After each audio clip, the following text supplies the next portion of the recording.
Frieren and AI psychosis. What is the link? Welcome to this mini series, which I'm calling Mini Genius Nook after my YouTube videos. Essentially, where I'm linking seemingly nerdy topics with scientific topics that are kindly obsessive in my brain and seeing if I can use them as really good frameworks to understand different things going on in our body, in science, and in the rest of the world.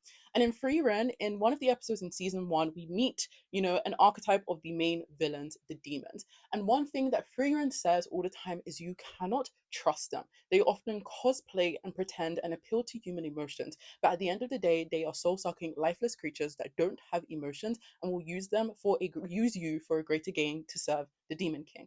Now, I don't want to sound like a doomsdayer, but to me, it also sounds quite metaphorically linked to AI psychosis. So oftentimes with AI psychosis, we see people developing the true emotional and deep connections with AI. You have the girl that has this entire platform and was on the last episode of the recent season of My Strange Addictions talking about her romantic relationship with her AI bot. And these things are becoming increasingly more common. But one thing, and the reason why we define this as psychosis, is right now with the AI tools that we have at our disposal, these things do not have emotions. They do not have feeling. They do not have thought. What they do have is an adaptive algorithm that is taught to keep you on that platform, engaging with it for as long as possible. Because the longer you are engaging with it, the more data and information it can obtain, and the better it can train itself, and the better and more money these AI companies can earn.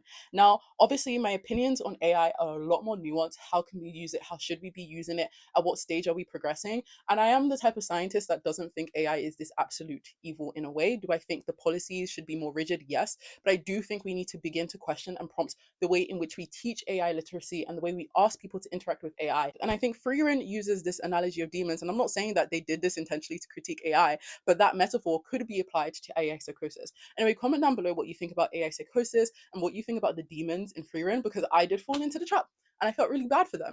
And then Frieren was really cool and blasted their head off. So I don't know.